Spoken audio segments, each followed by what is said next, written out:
وبركاته।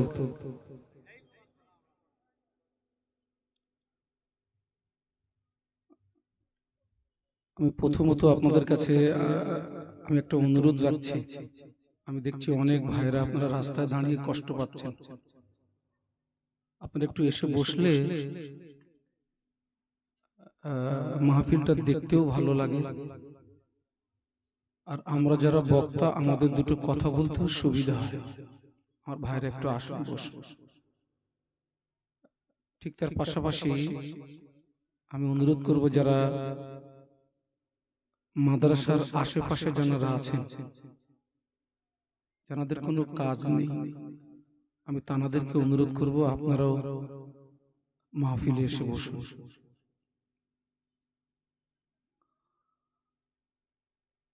আলহামদুলিল্লাহ নাহমাদুহু ওয়া নাস্তাঈনুহু ওয়া নাস্তাগফিরুহু ওয়া নু'মিনু বিহি ওয়া নাতাওয়াক্কালু আলাইহি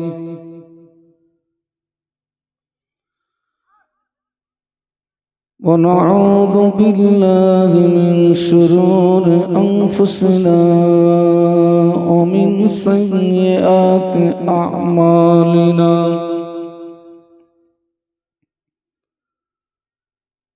من يهده الله فلا مضل له ومن يضلله فلا هادي له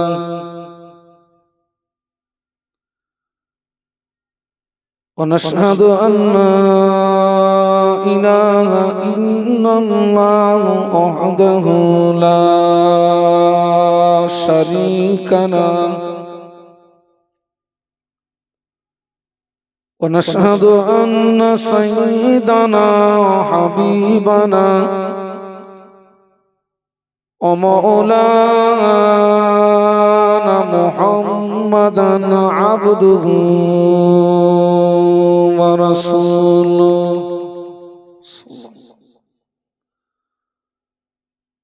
وقال الله تعالى مخبرا وآمرا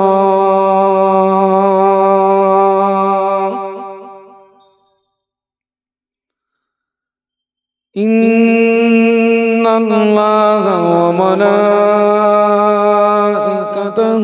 يصلون على النبي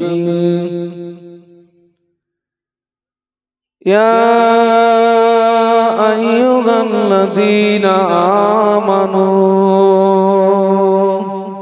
صلوا عليه وسلموا تسليما اللهم صل على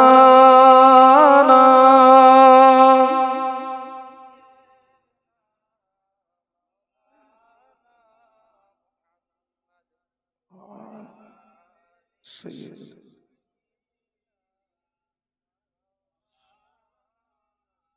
আমরা এতগুলো মানুষ, এই মাসটি হচ্ছে পবিত্র মাহে শাবান, দোয়া কবুলিয়াতের মাস, অত্যন্ত গুরুত্বপূর্ণ মাস। আমরা যখন দরুদ শরীফ পড়ব, দরুদের ভিতরে একটা জজবা থাকবে, জজবা। আমরা সকলে কণ্ঠের সঙ্গে কণ্ঠ মিলিয়ে উচ্চ আওয়াজে মহব্বতের সঙ্গে দরুদ আল্লাহুম্মা সাল্লি আলা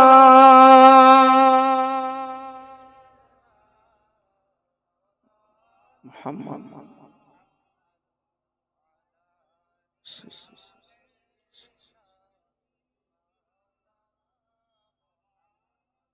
हुब्बे अहमद अजलगी सीने में गए मैं खाऊं मेरा दिल मदीने में गए फूल तो फूल कांटों में क्या हुस्न है लुत्फ़े जन्नत से बढ़कर मदीने में गए हुब्बे अहमद अजल ही सीने में गए मैं हूँ मेरा दिल मदीने में गए अल्लाहुम्मा मोहब्बत सल्ले अला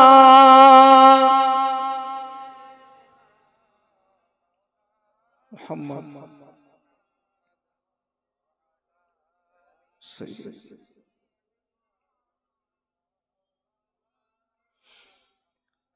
गुलामे मोहम्मद हूँ मैं क्या डर है मुझको गुलामे में उनकी गुज़रा करूँगा अजल से पड़ा हूँ मैं कदमों में उनकी जुदाई न हरगिज़ गवारा करूँगा अल्लाहुम्मा पढ़ो बाबा सल्ले अला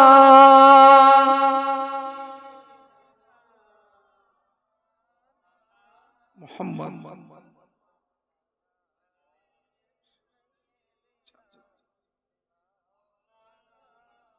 माशाअल्लाह একটু কলেমার জিকির লা ইলাহা ইল্লাল্লাহ জবান খুলে লা ইলাহা ইল্লাল্লাহ লা ইলাহা ইল্লাল্লাহ মুহাম্মাদুর রাসূলুল্লাহ আল্লাহুম্মা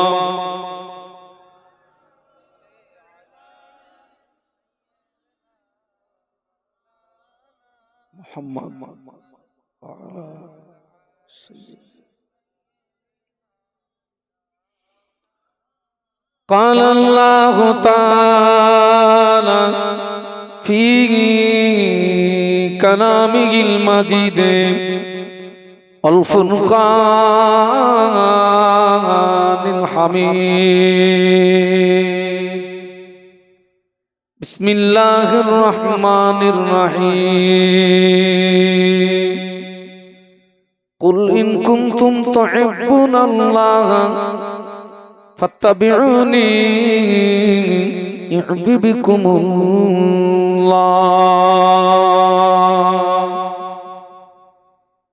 قال رسول الله صلى الله عليه وسلم لا يؤمن أحدكم حتى أكون أحب إليه من والده وولده والناس أجمعين أو كما قال عليه الصلاة والسلام সম্মানীয় আখারপুর আল আমিন মাদ্রাসা ও এতিমখানার বাৎসরিক 2 দিন ব্যাপী শানদার ইসালে সব মাহফিলে নির্বাচিত সুযোগ্য সুদক্ষ সভাপতি সাহেব, সম্মানীয় ওলামা হাজরাত, বিশেষত আজকের মাহফিলের মূল আকর্ষণ প্রধান অতিথি আওলাদে মুজাদ্দিদুজ্জামান শ্রদ্ধাভাজন ভাইজান হুজুর কিবলা, সম্মুখে উপবিষ্ট দূর দূরান্ত থেকে আগত ভদ্র মহোদয়গণ, পর্দার আড়ালে অবস্থিতা আম্মা এবং বোনেরা, আল্লাহ পাকের দরবারে অসংখ্য শুকরিয়া। আজকের আমরা সকলে সৌভাগ্যবান, আমাদের খুশনসিব যে আল্লাহ পাক আমাদেরকে দয়া করে দুনিয়াবি সমস্ত কাজ ফেলে রেখে পবিত্র মাহে শাবানে দ্বীন ও শরীয়তের কিছু জ্ঞান অন্বেষণের উদ্দেশ্যে পুত পবিত্র মাহফিলে উপস্থিত হওয়ার তৌফিক দান করেছেন। সকলে কৃতজ্ঞতা প্রকাশে মহব্বতের সঙ্গে উচ্চ আওয়াজে বলি আলহামদুলিল্লাহ। একটু কি সকলে মহব্বতে উচ্চ আওয়াজে বলা যায় আলহামদুলিল্লাহ। বিশ্বনবীর মাজার মুকদ্দাসে জানাই অসংখ্য দরুদ এবং সালাম। সকলে অন্তরের স্থল থেকে বলি সাল্লাল্লাহু আলাইহি ওয়াসাল্লাম। আল্লাহ পাকের শান, বাদ মাগরিব থেকে আপনারা এতক্ষণ অত্যন্ত ধৈর্যের পরিচয় দিয়ে একাধিক আলেমদের জবান থেকে শরীয়তের অনেক গুরুত্বপূর্ণ আলোচনা আপনারা শুনেছেন। আমি অযোগ্য, আমি নাদান। সর্বপ্রথম আপনাদের কাছে দোয়া প্রার্থী, অধমের জন্য একটু দোয়া। মহান আল্লাহ তার সন্তুষ্টির উদ্দেশ্যে দ্বীনের স্বার্থে আমাকে কিছু আলোচনা করার তৌফিক দিন। একটু অন্তর থেকে বলুন আল্লাহুম্মা। আপনারা সবাই কম বেশি জানেন আখারপুর আল আমিন মাদ্রাসা ও এতিমখানার ভিত্তি স্থাপন হয় 2022 সালে। আর আমরা এখন 2025 সালে আমরা অবস্থান করছি। 22 থেকে 25, তার মানে কত বছর হলো? 3 বছরে পদার্পণ করল। নিশ্চয়ই আপনাদের স্মরণ থাকা উচিত যে আমরা গত বছরে এই মাহফিল থেকে একটি ছাত্রের মাথায় আমরা পাগড়ি দিয়েছিলাম। আলহামদুলিল্লাহ। এই যে আপনারা আপনাদের অক্লান্ত পরিশ্রমের অর্থ আপনারা প্রতিষ্ঠানকে দেন। আজকের অনেক দূর দূরান্ত থেকে মানুষ এসেছেন। হাওড়া জেলা থেকে মানুষ এসেছেন। হাওড়া জেলা মুন্সিরহাট থেকে আমার ভাইরা এসেছেন। বহেড়ার ভাইরা এসেছেন, শ্রীকাঠির ভাইরা এসেছেন, মির্জানগরের ভাইরা এসেছেন, আমটোনার ভাইরা এসেছেন। আরো এলাকা থেকে বহু দূর দূরান্ত থেকে, ভাঙড় থেকে মানুষ এসেছেন। এই যে আপনারা আপনাদের অক্লান্ত পরিশ্রমের অর্থ এই প্রতিষ্ঠানকে দিয়ে সহযোগিতা করেন, সেই অর্থের ফলও আজকের আপনারা দেখতে পাবেন ইনশাআল্লাহ। আমার পরপরই ফুরফুরা শরীফের হুজুর কেবলা আসবেন। তিনি এই আমাদের এই প্রতিষ্ঠানে আপনার একটি ছাত্রের মাথায় তিনিও পাগড়ি দেবেন ইনশাআল্লাহ। আপনার এক বৈঠকে পূর্ণ 30 পারা কোরআন শুনিয়েছে ওই ছেলেটি। বলুন আলহামদুলিল্লাহ। একটু মহব্বতের সঙ্গে বলুন। আমার ভাইরা, আপনারা আরো একটা বিষয় লক্ষ্য করুন। সমাজে যত আলেম ওলামা আছেন আপনারা দেখবেন অধিকাংশ আলেম ওলামা, অধিকাংশ বক্তারা কোনো না কোনো একটা প্রতিষ্ঠানের সঙ্গে জড়িয়ে। আপনি একটু লক্ষ্য করবেন। আজকের যিনি জিকিরের মজলিস পরিচালনা করলেন আলহাজ হযরত মাওলানা ইয়াকুব আলী সাহেব হুজুর, তিনি তো বিশাল একটা প্রতিষ্ঠানের আপনার দায়িত্বে আছেন। আমার আগে যিনি ওয়াজ করছিলেন আলহাজ হযরত মাওলানা আমানুল্লাহ সাহেব, তিনি একটি প্রতিষ্ঠানের সঙ্গে জড়িয়ে। তার আগে যিনি ওয়াজ করলেন আলহাজ হযরত মাওলানা জুনায়েদ হোসেন সাহেব, তিনি একটি প্রতিষ্ঠানের সঙ্গে জড়িয়ে। আমার আগে বক্তব্য রাখলেন আপনার এশা নামাজের পরে বক্তব্য রেখেছিলেন বহেড়া থেকে আমার ভাইরা এসেছেন, বহেড়া রহমানিয়া মাদ্রাসার শিক্ষক, তিনি একটি প্রতিষ্ঠানের সঙ্গে জড়িয়ে। আপনারা সাধারণ মানুষ, আপনাদের ভিতরে একটা প্রশ্ন আসে যে আলেমরা এত প্রতিষ্ঠানের সঙ্গে জড়িয়ে কেন? এর কারণ হচ্ছে তাম পৃথিবীর জমিনে বহু ধর্ম আছে। আমি এখানে কোন ধর্মকে ছোট করতে আসিনি, তবে পৃথিবীর জমিনে যত ধর্ম আছে আল্লাহ পাকের কাছে, আল্লাহ পাকের দরবারে একটি মাত্র ধর্ম মনোনীত। বলুন তো সেই ধর্মের নাম কি? ইন্নাদ দীনা ইনদাল্লাহিল ইসলাম। একটু বলুন সুবহানাল্লাহ, একটু মহব্বতে বলুন। আল্লাহ পাকের দরবারে একটি ধর্ম মনোনীত, সেই ধর্মের নাম হচ্ছে ইসলাম, দ্বীন ইসলাম। দ্বীনের হেফাজত কয়েকটা জায়গাতে দ্বীনের হেফাজত হয়, তার ভিতরে এক নাম্বার হচ্ছে মাদ্রাসা দ্বীনের হেফাজত হয়, মসজিদে দ্বীনের হেফাজত হয়, মাহফিলে ওয়াজ এখানেও দ্বীনের হেফাজত হয়। আমাদের জানা উচিত এই দ্বীন ইসলামকে প্রতিষ্ঠিত করতে গিয়ে, দ্বীনকে প্রতিষ্ঠিত করতে গিয়ে বিশ্বনবীকে মার খেতে হয়েছিল, গায়ের রক্ত দিতে হয়েছিল, চোখের পানি দিতে হয়েছিল, জন্মভূমি ছেড়ে দিয়ে কাঁদতে কাঁদতে মক্কা থেকে মদিনাতে চলে যেতে হয়েছিল এই দ্বীনকে প্রতিষ্ঠিত করার জন্য, ইসলামকে প্রতিষ্ঠিত করার জন্য। হাজার হাজার সাহাবীরা কুরবান হয়েছেন, হাজার হাজার সাহাবীরা শহীদ হয়েছেন এই দ্বীনকে হেফাজতের জন্য। একটু বলুন সুবহানাল্লাহ। ইসলামের প্রথম যুদ্ধ হচ্ছে বদরের যুদ্ধ। একটু কথা বলুন, কোন যুদ্ধ? বদর। বদর হচ্ছে ইসলামের প্রথম যুদ্ধ, আর ইসলামের দ্বিতীয় যুদ্ধ হচ্ছে উহুদ। আল্লাহ আমাকে দুইবার হজ পাকে নিয়ে গেছেন, আপনাদের আব্বা আম্মার দোয়া। এই হজের পিরিয়ডে আমার বদর সফর করা হয়নি, এবং বিশ্বনবীর শরীরে সবচেয়ে যেখানে বেশি রক্ত ঝরেছিল ওই জায়গাটি হচ্ছে তায়েফ। হজের পিরিয়ডে আমার তায়েফ সফর হয়নি। আল্লাহ আমাকে আপনার গত বছরের আগের বছরে আল্লাহ আমাকে একটু উমরায় নিয়ে গেছিলেন, আল্লাহ আমাকে বদর সফর করালেন, আল্লাহ আমাকে তায়েফ সফর করালেন। এবং ফেরাউনকে আমার আল্লাহ যে সাগরে চুবিয়ে মেরেছিলেন, আল্লাহ ফেরাউনকে যে সাগরে চুবিয়ে চুবিয়ে আল্লাহ মেরেছিলেন সেই সাগরটাও আল্লাহ আমাকে দেখালেন।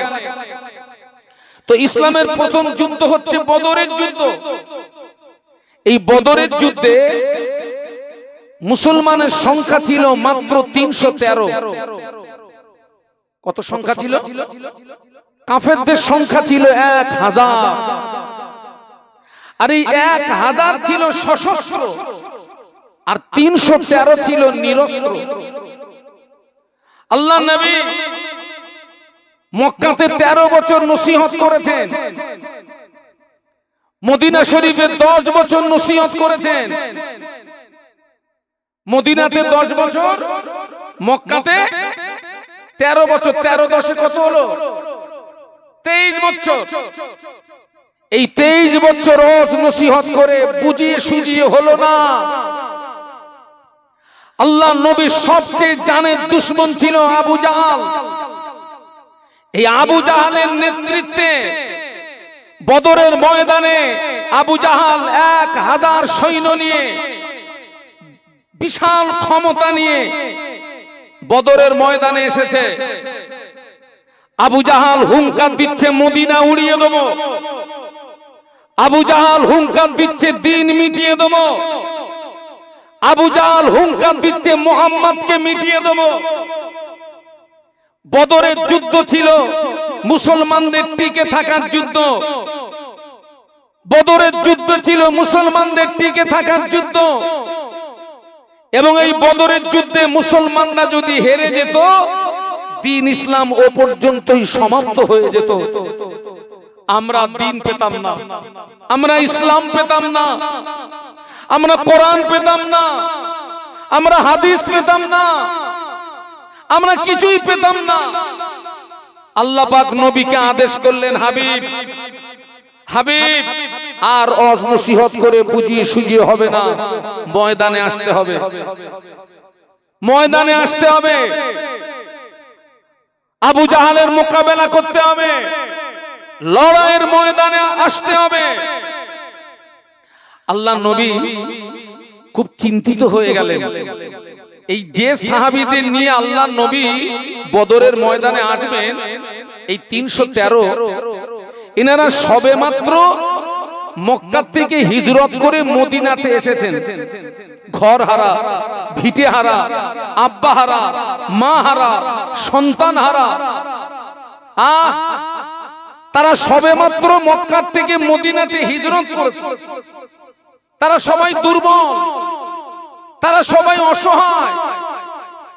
আল্লাহ নবী চিন্তায় পড়ে গেলেন, আমি এখন কি করে এদেরকে বলি যে বদরের ময়দানে যেতে হবে, লড়াই করতে হবে, জীবন দিতে হবে।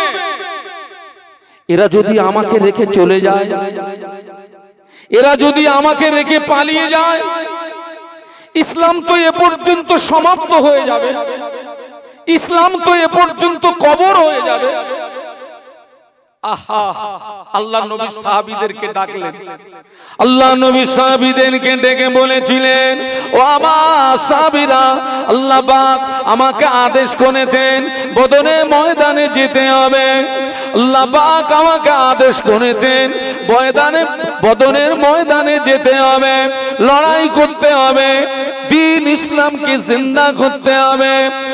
ও আমার সাহাবীরা, আমি আল্লাহ নবী তোমাদের মতামতটা চাইছি। তোমরা তোমাদের মতামতটা তোমাদের নবীকে জানিয়ে দাও। এখন আমার সঙ্গে বদরের ময়দানে যেতে হবে, লড়াই করতে হবে, জীবন দিতে হবে, দ্বীন ইসলামকে বাঁচাতে হবে। তোমরা তোমাদের মতামতটা তোমাদের নবীকে জানিয়ে দাও। আল্লাহ নবীর চেহারাটা খুব মলিন, আল্লাহ নবীর চেহারাটা খুব মলিন।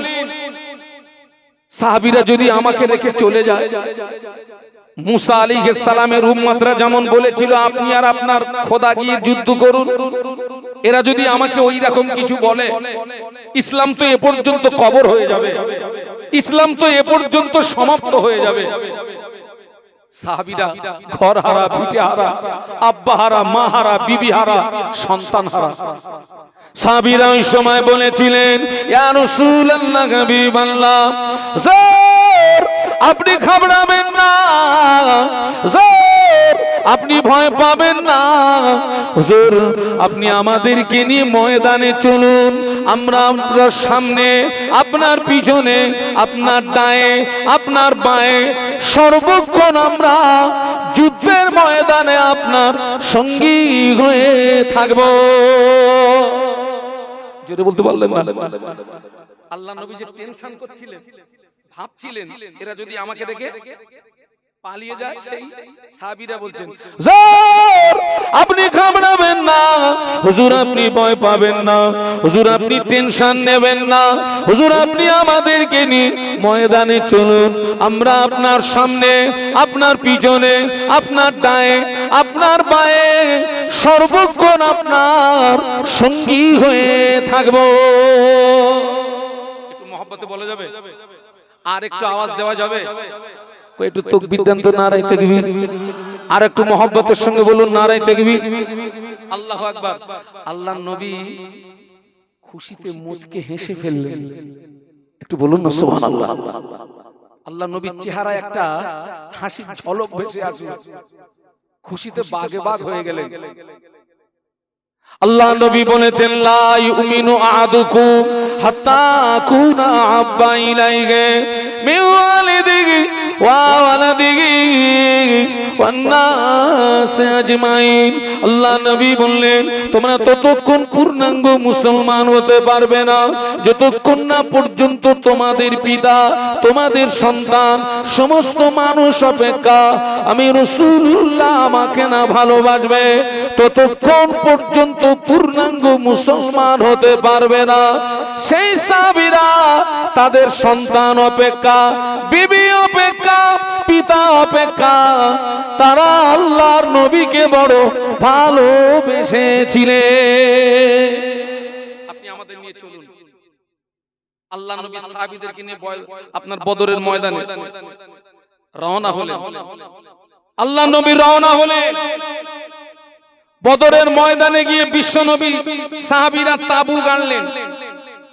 আল্লাহর নবী সাহাবীরা তাবু গাড়লেন। ওদিকে কাফেরদের নেতৃত্ব দিচ্ছে কে? বলুন বলুন। আবু জাহাল। আর সাহাবীদের নেতৃত্ব দিচ্ছে কে? বিশ্বনবী মুহাম্মদুর রাসূলুল্লাহ সাল্লাল্লাহু আলাইহি ওয়াসাল্লাম। আল্লাহর নবী ওই বদরের ময়দানে একটা তাঁবুর ভিতরে প্রবেশ করলেন। আল্লাহ নবী তাঁবুর ভিতরে প্রবেশ করে আল্লাহর জমিনে সিজদায় পড়ে গেলেন। সিজদায় পড়ে কাঁদতেছে, আল্লাহ পাক, ও রব্বুল আলামিন, আল্লাহ পাক, তুমি যদি চাও তোমার দ্বীনকে বাঁচিয়ে রাখবে, ইসলামকে বাঁচিয়ে রাখবে, আল্লাহ পাক এই বদরের ময়দানে তুমি আসমান থেকে আমাদের উপরে সাহায্য করো। আর তুমি যদি চাও তোমার দ্বীনকে মিটিয়ে দেবে, আল্লাহ এই বদরের ময়দানে আমাদেরকে শহীদ করে দাও। কথা বুঝতে পারছেন না? পাচ্ছেন না? আল্লাহ তুমি যদি চাও তোমার দ্বীনকে, দ্বীন ইসলামকে বাঁচিয়ে রাখবে, আল্লাহ এই বদরের ময়দানে আসমান থেকে তুমি আমাদেরকে কি করো? সাহায্য করো। আর তুমি যদি চাও তোমার দ্বীনকে মিটিয়ে দেবে, আল্লাহ এই বদরের ময়দানে তুমি আমাদেরকে শহীদ করে দাও। আল্লাহ নবী সিজদায় পড়ে কাঁদতেছেন। আল্লাহ নবীর কলিজা ছেঁড়া সাহাবী আবু বকর সিদ্দিক রাদিয়াল্লাহু আনহু গুটি গুটি পায়ে তাঁবুর ভিতরে প্রবেশ করলেন। তাঁবুর ভিতরে প্রবেশ করে আল্লাহ নবীর হাতটাকে চেপে ধরে বলেছিলেন, ইয়া রাসূলুল্লাহ, হাবিবাল্লাহ, হুজুর যথেষ্ট হয়েছে, হুজুর আপনি কাঁদবেন না, হুজুর আপনি সিজদা থেকে মাথা তুলুন। আমি আবু বকর আপনার চোখের পানি সহ্য করতে পারি না। আল্লাহ নবী সিজদা থেকে মাথা তোলেন না, আল্লাহ নবী সিজদা থেকে মাথা তোলেন না। আল্লাহ নবী বদরের ময়দানে আল্লাহর জমিনে সিজদায় পড়ে কেঁদে জার জার হয়ে যায়। আমার ভাইরা, অন্য কোন ব্যক্তি বিশ্ব নবীর চোখের পানি সহ্য করতে পারলেও আমার আল্লাহ কি বিশ্ব নবীর চোখের পানি সহ্য করতে পারেন নাকি? বলুন বলুন। পারে পারে।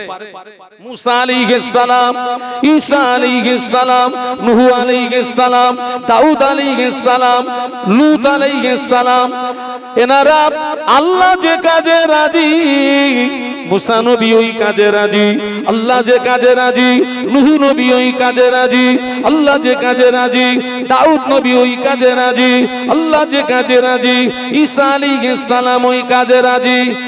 আর আমাদের নবী যে কাজে রাজি, স্বয়ং আল্লাহ ওই কাজে রাজি।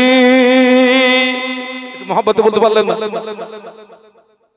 মুসা আলাইহিস সালাম, নূহ আলাইহিস সালাম, দাউদ আলাইহিস সালাম, লূত আলাইহিস সালাম, জাকারিয়া আলাইহিস সালাম, যত নবী রাসূল আল্লাহ যে কাজে রাজি তানারা সেই কাজে রাজি। আর আমাদের নবীর জন্য স্পেশাল পাওয়ার, আমাদের নবী যে কাজে রাজি তথা বিশ্ব নবী যে কাজে রাজি, স্বয়ং আল্লাহ ওই কাজে রাজি। একটু মহব্বতে বলতে পারলেন না? একটু তাকবীর দেন তো, নারায়ে তাকবীর। বিশ্ব নবী সিজদায় পড়ে কাঁদছেন, আল্লাহ পাক ওই দৃশ্যটা দেখতে পাচ্ছেন না? পাচ্ছেন না? আল্লাহ নবীর চোখের পানি সহ্য করতে পারেন না। আপনারা একটু লক্ষ্য করুন, আমাদের সর্বপ্রথম কিবলা ছিল বাইতুল মাকদাস। কোনটা ছিল? বাইতুল মাকদাস। এই বাইতুল মাকদাস কোথায়? জেরুজালেম, যেটা এখন কাদের দখলে? ইহুদিদের দখলে। আল্লাহ নবী 16 থেকে 17 মাস ওই বাইতুল মাকদাসের দিকে ফিরে বিশ্ব নবী নামাজ পড়েছিলেন। কিন্তু আল্লাহ নবী বারে বারে আসমানের দিকে ফিরে ফিরে চান, বারে বারে আসমানের দিকে ফিরে ফিরে চান। আর মনে মনে হয়, আল্লাহ পাক বাইতুল মাকদাসটা আমার জন্য কিবলা না হয়ে বাইতুল্লাহটা যদি আমার জন্য কিবলা হতো, আমি মনের দিক দিয়ে তৃপ্তি পেতাম, আমি মনের দিক দিয়ে আনন্দিত হতাম, আমি খুশি হতাম। নবী যে কাজে রাজি, আল্লাহ এক আঙ্গুল শাহাদাত আঙ্গুলটা আসমানের দিকে ইশারা করে বলুন, নবী যে কাজে রাজি, আল্লাহ ওই কাজে রাজি। একটু জোরে বলুন, একটু মহব্বতে বলুন। আল্লাহ নবী 16 থেকে 17 মাস বাইতুল মাকদাসের দিকে ফিরে নামাজ পড়েছিলেন। তো কোন একদিন বিশ্ব নবী আপনার 4 রাকাত জোহরের নামাজ বাইতুল মাকদাসের দিকে ফিরে আল্লাহ নবী নিয়াত করেছেন। 4 রাকাত জোহরের নামাজ বাইতুল মাকদাসের দিকে ফিরে নিয়াত করেছেন। কিন্তু আল্লাহ নবীর মনে হচ্ছিল, আল্লাহ পাক কাবা আমার জন্য কিবলা হলে আমি খুশি হতাম, আমি সন্তুষ্ট হতাম, আমি তৃপ্তি পেতাম। আল্লাহ পাক নামাজের ভিতরে ওহী নাজিল করলেন, ফেরেশতা জিবরাইলকে দিয়ে কোরআন নাজিল করলেন। কদ নারা তাকাল্লুবা ওয়াজহিকা ফিস সামাই ফালানুওয়াল্লিয়ান্নাকা কিবলাতান তারদাহা ফাওয়াল্লি ওয়াজহাকা শাতরাল মাসজিদিল হারাম। আল্লাহ পাক নামাজের ভিতরে ফেরেশতা জিবরাইলকে দিয়ে ওহী নাজিল করে বললেন, ও জিবরাইল, আমার হাবিবকে গিয়ে বলো, আমার হাবিব বাইতুল মাকদাসের দিকে ফিরে নামাজ পড়ে ঠিকই, কিন্তু আমার নবী বারে বারে আসমানের দিকে ফিরে ফিরে চায়। আমার নবীর মনে হয় বাইতুল মাকদাসটা কিবলা না হয়ে বাইতুল্লাহটা কিবলা হলে আমার নবী খুশি হতো, রাজি হতো। ও জিবরাইল, আমার হাবিবকে গিয়ে জানিয়ে দাও, আমি আল্লাহ পাক আমার হাবিবের জন্য আমি কাবা শরীফকে কিবলা বানিয়ে দিলাম। একটু মহব্বতে বলুন না সুবহানাল্লাহ। আল্লাহ নবী 2 রাকাত নামাজ পড়েছিলেন বাইতুল মাকদাসের দিকে ফিরে। কোরআনের এই আয়াত যখন নাজিল হলো, নামাজের ভিতরেই আল্লাহ নবী চেহারাটাকে ঘুরিয়ে 2 রাকাত নামাজ পড়েছিলেন কাবার দিকে ফিরে। যেখানে কিবলা পরিবর্তন হয় ওই মসজিদটার নাম হচ্ছে মসজিদে কিবলাতাইন। আল্লাহ পাকের হাজী বান্দারা ওই মসজিদে নামাজ পড়েছেন। আল্লাহু আকবার। বিশ্ব নবী বদরের ময়দানে সিজদায় পড়ে কাঁদছেন, আল্লাহ তুমি যদি চাও তোমার দ্বীনকে বাঁচিয়ে রাখবে, আসমান থেকে বদরের ময়দানে আমাদের উপরে সাহায্য করো। তুমি যদি চাও তোমার দ্বীনকে মিটিয়ে দেবে, এই বদরের ময়দানে তুমি আমাদেরকে শহীদ করে দাও। আবু বকর সিদ্দিক রাদিয়াল্লাহু আনহু তাঁবুর ভিতরে প্রবেশ করে আল্লাহ নবীর হাত মোবারক চেপে ধরে বলেছিলেন, ইয়া রাসূলুল্লাহ, আপনি কাঁদবেন না, আমি আবু বকর আপনার চোখের পানি সহ্য করতে পারছি না ইয়া রাসূলুল্লাহ, যথেষ্ট হয়েছে, আপনি সিজদা থেকে মাথা তুলুন। আল্লাহ নবী সিজদা থেকে মাথা তুললেন না, আল্লাহ সহ্য করতে পারেন না।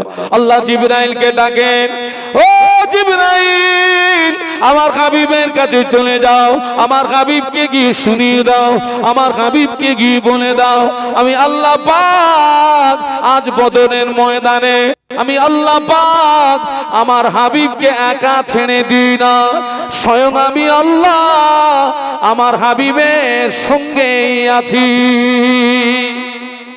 মহব্বতে বলুন না, ও জিবরাইল, আমার হাবিবকে গিয়ে বলে দাও, আমার হাবিবকে গিয়ে শুনিয়ে দাও, আমি আল্লাহ পাক বদরের ময়দানে আমি আল্লাহ ময়দানে আমার হাবিবকে একা ছেড়ে দিই না, স্বয়ং আমি আল্লাহ আমার হাবিবের সঙ্গেই আছি। শুধু তাই নয়, আমি আল্লাহ পাক এই বদরের ময়দানে জয়ের ঝান্ডাটা আমার হাবিবের হাতে তুলে দিয়েছি। বলতে পারলেন না, মহব্বতে বলতে পারলেন না, তাকবীর দেন, নারায়ে তাকবীর। আমার হাবিবকে গিয়ে শুনিয়ে দাও। আল্লাহর ফেরেশতা জিবরাইল আমিন আলাইহিস সালাম আল্লাহ নবীকে এসে সালাম দিলেন এবং ওই সংবাদটা শুনিয়ে দিলেন। আল্লাহ নবী সিজদা থেকে মাথা তুললেন, নবী আনন্দে সিজদা থেকে মাথা তুললেন। কিন্তু আল্লাহ রাসূল সিজদাতে এত কেঁদেছেন, ওই বদরের ময়দানের বালু চোখের পানিতে ভিজে গিয়ে বিশ্বনবীর চেহারাতে বালু জমাট বেঁধে গিয়েছে। এত পরিমাণে কেঁদেছেন আল্লাহ নবী। আল্লাহ নবী সিজদা থেকে মাথা তুলেছেন, কিন্তু মেজাজটা খুব জালালি মেজাজ, খুব জালালি মেজাজ।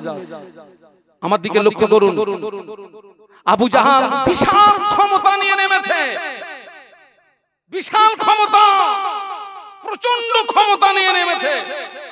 মদিনা উড়িয়ে দেবে, দ্বীন মিটিয়ে দেবে, মুহাম্মদকে মিটিয়ে দেবে। আল্লাহ নবী সেজদা থেকে মাথা তুলে এক মুষ্ঠ বালু নিলেন, একটা দোয়া পড়লেন। আল্লাহ পাক দেখেন বদরের ময়দানে আল্লাহ মুসলমানদেরকে কিভাবে সাহায্য করছে দেখুন। বিশ্বনবী এক মুষ্ঠ বালু নিয়ে দোয়া পড়ে ওই 1000 কাফেরের দিকে যখন নিক্ষেপ করলেন, কিতাবে এসেছে বিশ্বনবীর হাতের ওই বালু 1000 কাফেরের চোখের ভিতরে আল্লাহ পৌঁছে দিয়েছিলেন। জোরে বলতে পারলেন না? শুধু চোখের ভিতরে নয়, ওই 1000 কাফেরের চোখের ভিতরে এবং কানের ভিতরে আল্লাহ ওই বালু পৌঁছে দিয়েছিলেন। একটু মহব্বতে বলা যায় না? এটা হচ্ছে বদরের ময়দানে আসমান থেকে মুসলমানদের উপরে সর্বপ্রথম সাহায্য। 2 নাম্বার সাহায্য দেখুন, ওই বদরের ময়দানে আল্লাহ পাক আসমান থেকে 5000 ফেরেশতা নাজিল করেছিলেন। একটু জবান খুলে বলতে পারলেন না? 5000 ফেরেশতা, যে পাহাড়ে ওই ফেরেশতারা নাজিল হয়েছিলেন, সেই পাহাড়টি ছিল বালুর পাহাড়। আমি রাতের বেলা গিয়েছিলাম বদরের ময়দানে। আল্লাহ সেই পাহাড়টা দেখালেন। আমার সঙ্গে আমার ছেলে ছিল, মেয়ে ছিল, আমার স্ত্রী ছিল। আমি ওদেরকে বললাম, নয়ন ভরে দেখে নে, এই সেই পাহাড় যে পাহাড়ে বদরের ময়দানে আল্লাহ আসমান থেকে 5000 ফেরেশতা পাঠিয়েছিলেন। একটু জোরে বলুন। 2 নাম্বার সাহায্য হচ্ছে এটা, 5000 ফেরেশতা দিয়ে আল্লাহ সাহায্য করলেন। 3 নাম্বার সাহায্য, বদরের ময়দানে আবু জাহল যে দিকটা দাঁড়িয়ে আছে ওই দিকটা হলো এঁটেল মাটি। আল্লাহ নবী সাহাবীদের নিয়ে যে দিকটা দাঁড়িয়ে আছেন ওই দিকটা ছিল বালু মাটি। আবু জাহল যেদিকে দাঁড়িয়ে এঁটেল, আর আল্লাহ নবী সাহাবীদেরকে নিয়ে যেদিকে দাঁড়িয়ে, আচ্ছা বলুন তো যুদ্ধ করতে সুবিধা হবে কাদের?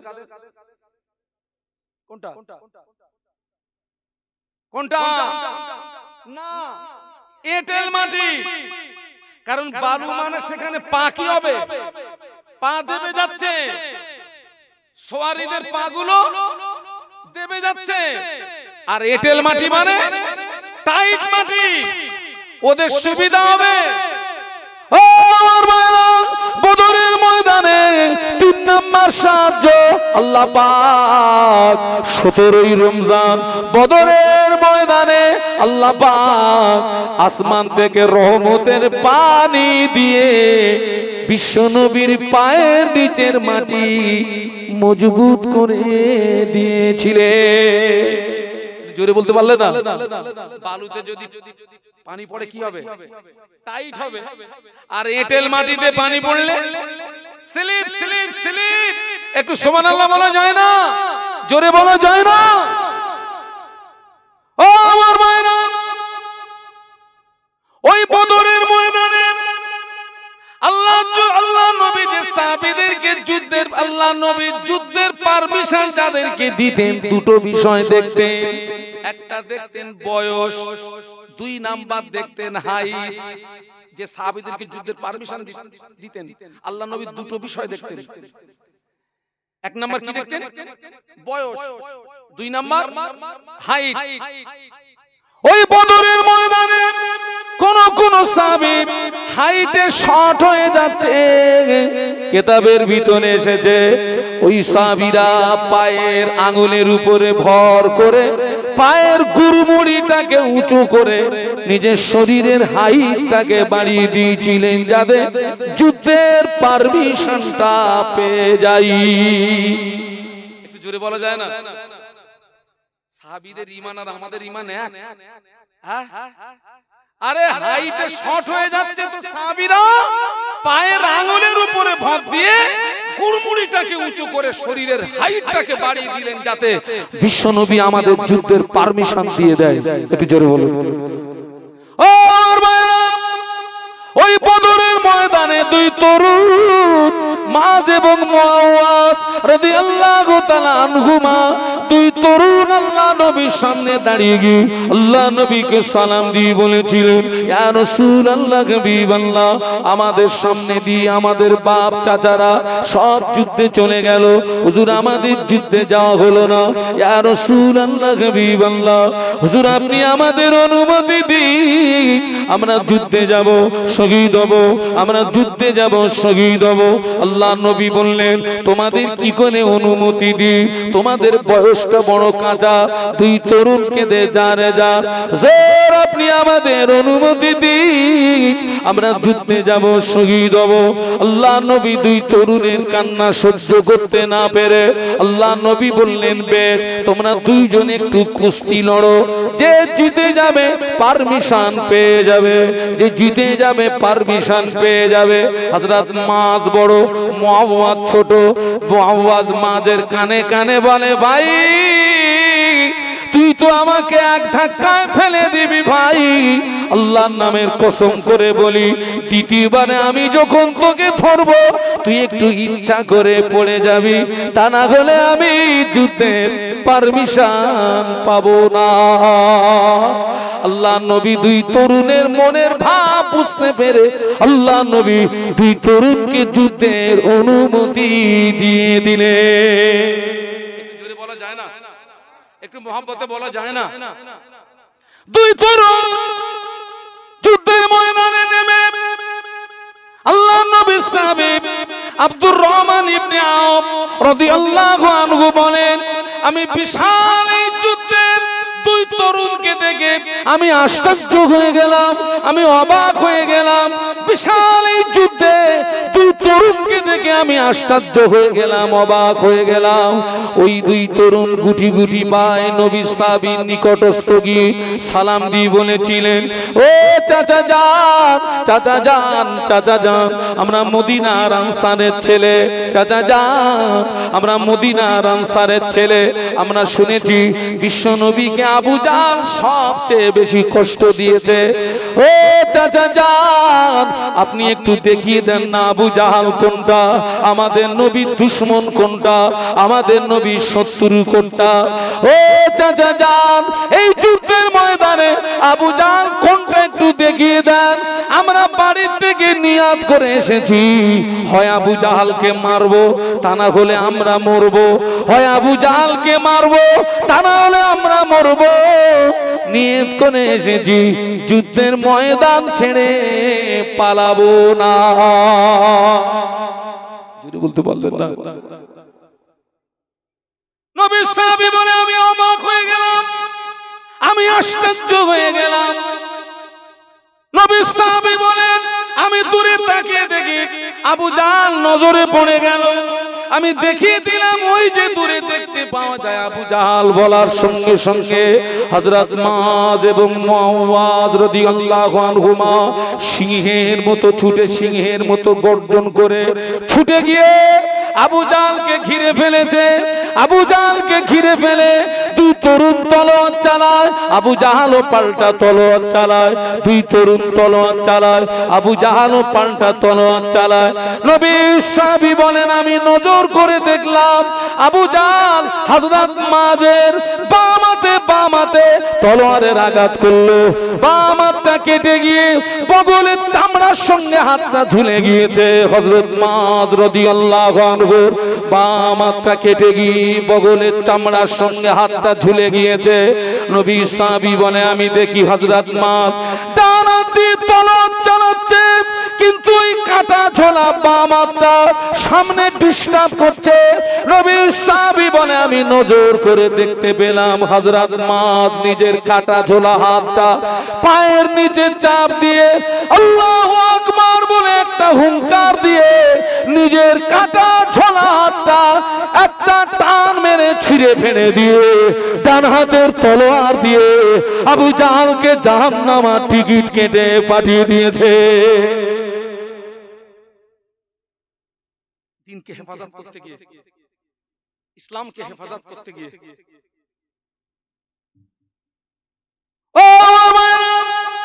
ও জওয়ানেরা, যুবকেরা, এই দিনকে হেফাজত করতে গিয়ে মুতার যুদ্ধে আল্লাহ নবী 3000 সাহাবীকে তৈরি করলেন, কাফেরদের সংখ্যা হলো 1 লাখ। কাফেরদের সংখ্যা কত? আল্লাহ নবী সাহাবীদের তৈরি করেছেন কত? মাত্র 3000। এই যুদ্ধে আল্লাহ নবী জানলেন, আল্লাহ নবী বললেন এই যুদ্ধে সেনাপতির দায়িত্ব পালন করবে আমার পালক পুত্র যায়েদ। কোথায়? লাব্বাইক ইয়া রাসূলুল্লাহ, হুজুর আমি হাজির আছি। সুবহানাল্লাহ বলতে পারলেন না? 2 নম্বরে এই যুদ্ধে সেনাপতির দায়িত্ব পালন করবে আমার চাচাতো ভাই জাফর বিন আবি তালেব। কোথায়? লাব্বাইক ইয়া রাসূলুল্লাহ, হুজুর আমি হাজির আছি। 3 নম্বরে এই যুদ্ধের সেনাপতির দায়িত্ব পালন করবে আমার সাহাবী আব্দুল্লাহ বিন রাওয়াহা। কোথায়? লাব্বাইক ইয়া রাসূলুল্লাহ, হুজুর আমি হাজির আছি। সেনাপতি লাগে একজন, নবী নির্বাচন করেছেন কজন? তার মানে এই 3 জনের ভিতর থেকে একজনও ফিরে আসবে না, 3 জনের শহীদ হয়ে যাবে। আল্লাহ নবী বললেন যাও তোমরা তোমাদের বাড়ি চলে যাও, তোমাদের আব্বা মা বিবি ছেলে মেয়েকে সালাম জানিয়ে আসো। হযরত যায়েদ বলেন ইয়া রাসূলুল্লাহ, আমি আপনার পালক পুত্র, আপনি আদেশ করেছেন। আমার আম্মা জান আয়েশা ঘরের ভিতরে বসে শুনেছেন, আমার তো আর যাওয়ার কোনো জায়গা নাই। জাফর বিন আবি তালেব বাড়ি চলে গেলেন, বাড়িতে গিয়ে বিবিকে সালাম জানিয়ে বলে বিবি আল্লাহ নবী আমাকে সেনাপতির দায়িত্ব দিয়েছে, বিবি বিদায় নিতে এসেছি। দীর্ঘদিন তোমার সঙ্গে ছিলাম, হয়তো তোমার কোনো হক নষ্ট করেছি, অথবা তোমার কাছে যদি কোনো অন্যায় করে থাকি, অপরাধ করে থাকি, আল্লাহর রাস্তে আমাকে মাফ করে দাও, আমাকে বিদায় দাও, আমি যুদ্ধের ময়দানে চলে যাব। নবীর সাহাবীর স্ত্রী বলেছিলেন প্রাণের স্বামী আমি দোয়া করি আল্লাহ পাক যেন আপনাকে যুদ্ধের ময়দান থেকে গাজী বানিয়ে আমার বাড়িতে ফিরিয়ে দেন। নবী সাহাবী তলোয়ারের উল্টো পিঠটা বিবির হাতে মৃদু আঘাত করে বলেছিলেন বিবি উল্টো দোয়া করো না, উল্টো দোয়া আল্লাহর দরবারে কবুল হবে না। বিবি আমার আগেও একজন পরেও একজন, ও বিবি নির্ঘাত এই যুদ্ধে আমি শহীদ হয়ে যাব, আমাকে বিদায় দাও। এই বলে উনি বাড়ি থেকে বেরিয়ে পড়েছেন। বিবি কাটা কবুতরের মতো ছটফট করে পিছন দিক দিয়ে বাচ্চাগুলো আব্বা আব্বা বলে ডাকে। নবীর সাহাবী একবারের জন্য পিছনের দিকে ফিরে তাকালেন না, কারা কাঁদে কারা দৌড়া। জোরে বলতে পারলেন না, মহব্বতে বলতে পারলেন না। আব্দুল্লাহ বিন রাওয়াহা রাদিয়াল্লাহু আনহু বাড়িতে চলে গেলেন। ওই দিন ছিল বাসর সজ্জার রাত, ফুল সজ্জার রাত। বাড়িতে গিয়ে শোনেন, দেখেন বিবি কোরআন তেলাওয়াত করছে। ঘরের বাইরে দাঁড়িয়ে সালাম দিলেন, বিবি বিদায় দাও, আল্লাহ নবী আমাকে যুদ্ধের সেনাপতির দায়িত্ব দিয়েছে, বিদায় নিতে এসেছি, বিদায় নিতে এসেছি। বিবি বলে প্রাণের স্বামী আল্লাহ নবী আপনাকে সেনাপতির দায়িত্ব দিয়েছেন, আমি আপনাকে ফিরিয়ে থাকতে বলতে পারি না, তবে একটু দাবি করব, আমার সঙ্গে আপনার বিবাহ হলো, আমি মদিনার একজন সুন্দরী রমণী, আপনার সঙ্গে তেমন কোনো কথা হলো না। প্রাণের স্বামী আপনি একটু ঘরের ভিতরে আসুন।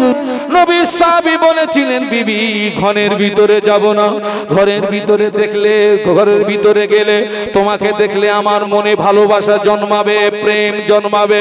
বিবি বলে প্রাণের স্বামী আল্লাহর কসম করে বলছি ভালোবাসা নিবেদন করব না, প্রেম নিবেদন করব না, আপনি শুধু একটু ঘরের ভিতরে আসুন, আমি শুধু আপনার চেহারাটাকে একটু দেখে রাখতে, আমি শুধু আপনার চেহারাকে একটু দেখে রাখতে চাই, যাতে করে কিয়ামতের দিন কোটি কোটি মানুষের মাঝখানে যেন আপনাকে স্বামী হিসাবে চিনে নিতে পারি। নবী সাহাবী বলে বিবি তোমার ইরাদা যদি এই হয়, আমি যে রাস্তায় জীবন দিতে যাচ্ছি ওই রাস্তার উপরে তুমি কায়েম থাকবে, আল্লাহ পাক কিয়ামতের ময়দানে তোমাকে আর আমাকে স্বামী স্ত্রী হিসাবে পরিচয় করিয়ে দেবে। নবী সাহাবীরা 3000 সাহাবীদেরকে নিয়ে ময়দানে চলে গেলেন। হযরত যায়েদ রাদিয়াল্লাহু আনহু আগে ময়দানে নামলেন। কয়েকজন কাফেরকে জাহান্নামের টিকিট কেটে পাঠিয়ে দিলেন। পরপর হুজুর আমার শহীদ হয়ে গেলেন। এবারে হযরত জাফর বিন আবি তালেব ময়দানে নামলেন। ময়দানে নেমেছে কাফেররা। হযরত জাফর রাদিয়াল্লাহু আনহু ডান এক হাতে তলোয়ার নিয়েছেন, আর এক হাতে ইসলামের পতাকা নিয়েছেন। নবী সাহাবীর এক হাতে তলোয়ার, অপর হাতে ইসলামের পতাকা, অপর হাতে দ্বীনের পতাকা। ময়দানে কাফেররা নবী সাহাবীর ডান হাতে আঘাত করলো, ডান হাতটা কেটে গেল, ডান হাতটা কেটে গেল। এবারে বাম হাতে তলোয়ার নিয়েছেন কাফেররা, বাম হাতে আঘাত করলো, বাম হাতটা কেটে গেল। দুটো কাঁটা দিয়ে ইসলামের পতাকা বুকের ভিতরে জড়িয়ে ধরে পাশে সাহাবীকে ডেকে বলেন, ও রাসূলুল্লাহর সাহাবী, ও রাসূলুল্লাহর সাহাবী, আল্লাহ নবীকে আমাকে বিদায় সালাম জানিয়ে দেবেন, আর বলবেন আমার নিঃশ্বাস যতক্ষণ জারি ছিল ইসলামের পতাকা মাটিতে পড়তে দেই নাই। আমি এখন শহীদ হয়ে যাব, কেননা আমার নাকের ভিতরে আমি জান্নাতের সুঘ্রাণ পেতেছি। হুজুর শহীদ হয়ে গেলেন। বাবাজি নবী দুইজন সাহাবী বলেন, আমরা ময়দানে যাওয়ার আগে দেখি কে ইসলামের পতাকা উঁচু করে রেখেছে। দুই সাহাবী বলেন, আশ্চর্য হয়ে গেলাম, আমাদের যাওয়ার আগে কে ইসলামের পতাকা ধারণ করলো? নবী দুই সাহাবী বলেন, আমরা ময়দানে গিয়ে দেখি হযরত জাফরের ডান হাত কাটা, ডান পা কাটা, ডান হাত কাটা, বাম হাত কাটা, ডান পা কাটা, বাম পা কাটা, আর কল্লাটা একদিকে, ঠোঁটটা আর একদিকে। নবী সাহাবীর ঠোঁটটা একদিকে, কল্লাটা আর একদিকে পড়ে আছে, আর ইসলামের পতাকা কামড়িয়ে ধরে উঁচু করে রেখেছে। আর একটু জোরে বলুন সুবহানাল্লাহ, আর একটু জোরে বলুন সুবহানাল্লাহ। এই দিন ইসলামকে প্রতিষ্ঠিত করানোর জন্য, দ্বীনের পতাকাকে ধারণ করার জন্য এই মাহফিলে এতগুলো মানুষের ভিতরে কে আছেন এক নম্বরে আলামিন মাদ্রাসার জন্য? এতগুলো ভাইয়ের ভিতরে আমার কোন ভাই আছেন যে হুজুর আমি 1,20,000 টাকা দেবো?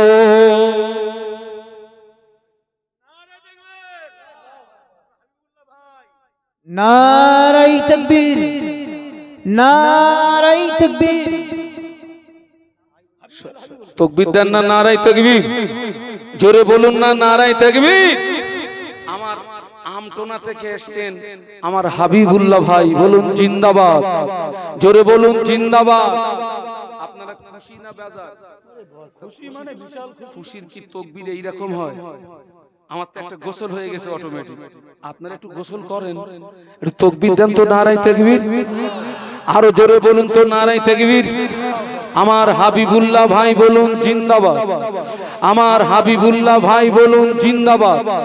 1,20,000 টাকা বলুন মারহাবা, জোরে বলুন মারহাবা। একটু হাত তোলেন, আল্লাহুম্মা আমিন। আল্লাহ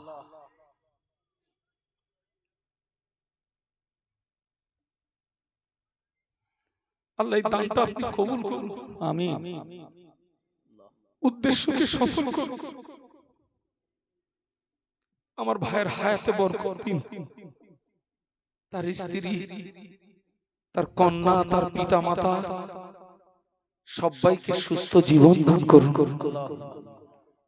আল্লাহ আমি অধম দোয়া চাই, আমার ভাইয়ের খেদমত, দ্বীনি খেদমত সবই আপনি খবর রাখেন। আল্লাহ তার দ্বীনি খেদমতকে আপনি কবুল করুন, তার দ্বীনি খেদমতকে আপনি কবুল করুন। আল্লাহ তার দ্বীনি খেদমতকে আপনি কবুল করুন। আল্লাহ দোয়া চাই আমার ভাইকে মরণের আগে একবার দিদানে কাবা, একবার দিদানে মদিনা যাওয়ার মতো তৌফিক দিন। আল্লাহ আমার ভাইয়ের সংসার অভাব দেবেন না, ভাইয়ের সংসারে অনটন দেবেন না, বাচ্চাদের ভুকা রাখবেন না। আল্লাহ পাক আমার ভাইয়ের সংসারে উন্নতি দিন। আল্লাহ আমার ভাইয়ের দ্বারাতে আগামী দিনে দ্বীন ইসলামের খেদমত আরো বেশি বেশি বেশি বেশি করবার মতো তৌফিক দিন। লা ইলাহা ইল্লাল্লাহ মুহাম্মাদুর রাসূলুল্লাহ। তাকবীর দেন, নারায়ে তাকবীর। এতগুলো মানুষের ভিতরে 2 নম্বরে কে আছেন?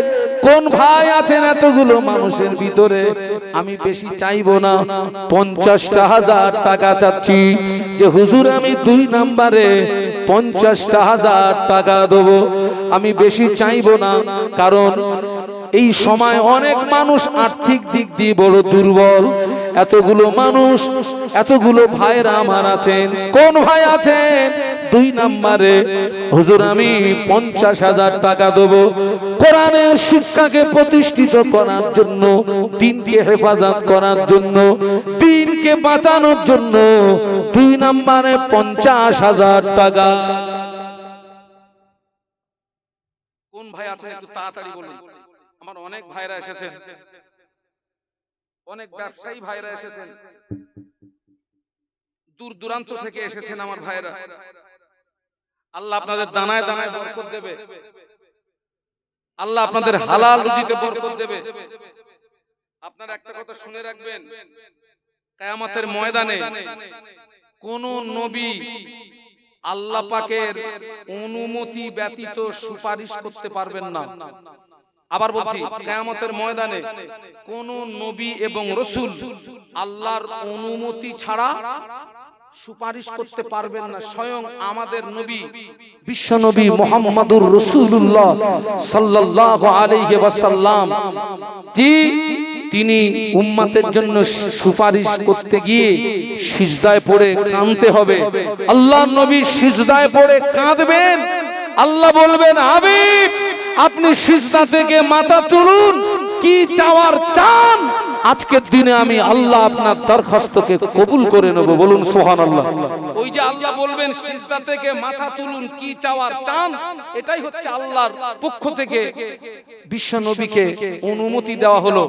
কিন্তু কোরআন আল্লাহর অনুমতি ব্যতীত, আল্লাহর অনুমতি ছাড়াই আল্লাহর দরবারে সুপারিশ করবে, আর কোরআনের সুপারিশকে আল্লাহ কিয়ামতের ময়দানে কবুল করবেন।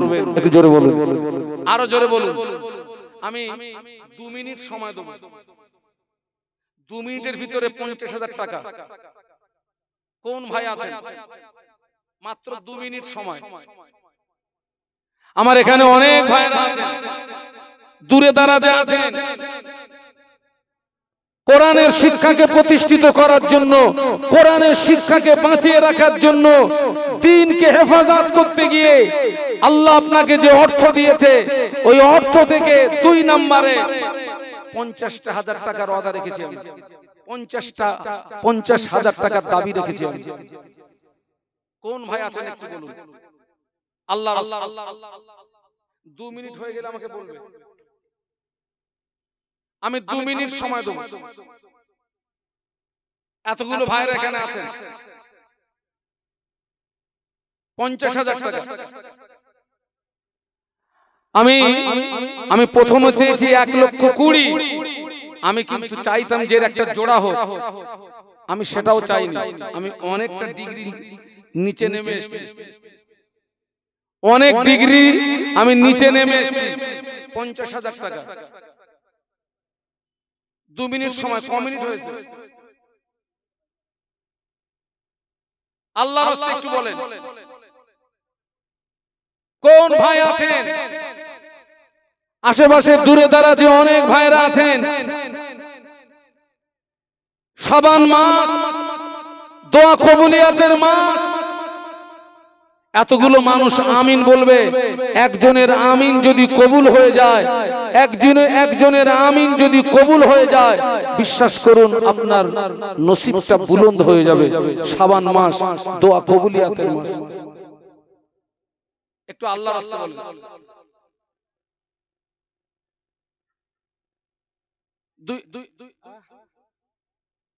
তাকবীর দেন, নারায়ে তাকবীর। জোরে বলুন, নারায়ে তাকবীর। 2 নম্বরে দাঁড়িয়েছেন আমার একমাত্র পুত্র মোহাম্মদ শিহাবুদ্দিন শেখ, মাওলানা শিহাবুদ্দিন শেখ। 2 নম্বরে 50,000 টাকা বলুন মারহাবা।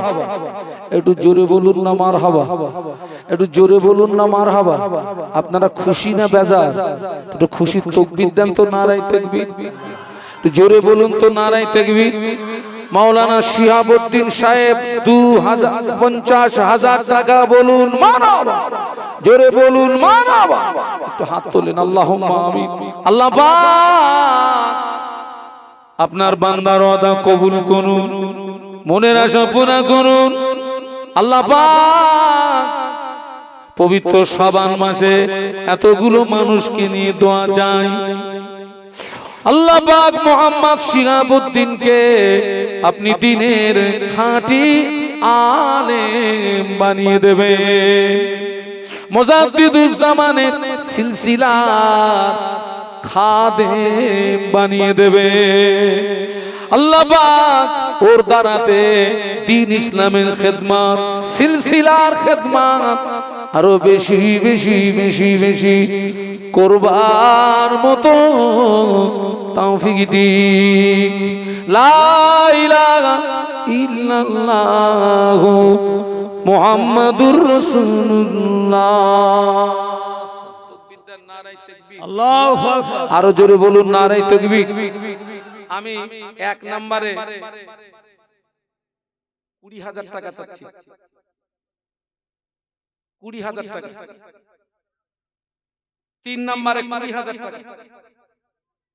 অনেক ভাইরা আছেন